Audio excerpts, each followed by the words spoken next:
trouve dans les comédies françaises, souvent, alors pas toutes évidemment, on va s'intéresser vraiment à ce qu'il y a de plus mesquin chez les gens en fait, et ça m'étonne toujours.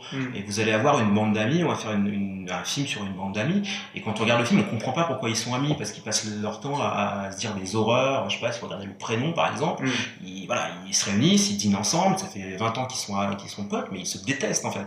Et je comprends pas pourquoi on va toujours chercher ces sentiments-là, parce que je trouve pas ça extrêmement drôle en fait. Et en fait, je voulais te poser une question. T'es pédé? Hein? Pourquoi tu me demandes ça? Je sais pas, je me dis que si t'as besoin de moi pour jouer ta copine, c'est pour faire croire à ta famille que t'es hétéro, quoi. Ah. Non, je suis pas pédé, non. J'aime les filles. Mais t'inquiète pas, hein, je vais dormir à côté du lit. Ah non, moi, ça me dérange pas du tout, tu peux dormir avec moi. T'es sûr? Ouais, bien sûr. Sauf si toi, t'as peut-être peur que ça te fasse un truc. Bien, ça me fera rien. T'es sûr? T'inquiète pas. Effectivement, on parlait de la comédie italienne tout à l'heure, des films de Ferreri.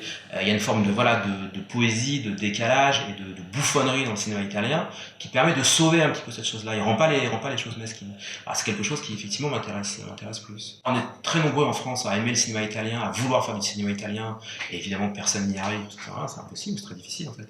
Et c'est très difficile aussi à vendre. Mais je pense qu'il y avait un engagement aussi physique des acteurs dans le cinéma italien. Si on pense à Depardieu dans La Dernière Femme, par exemple, son engagement physique dans le film est absolument hallucinant. Et je trouve que tous les acteurs devraient regarder ce film et se dire, en fait, c'est à ça qu'il faut arriver. Ça rejoint ce qu'on dit tout à l'heure sur la difficulté, des fois, de caster certains acteurs français d'un certain âge et le fait qu'ils veulent pas se couper les cheveux, ils veulent pas être tout nus, ils veulent pas qu'on voit leur ventre. Voilà. Et c'est dommage parce que quand il y a un engagement physique comme celui de Depardieu, dans La Dernière Femme, par exemple, c'est bouleversant d'émotion. Il paraît que dans nos actes se cache toujours le désir d'un enfant qui cherche à être aimé de sa famille.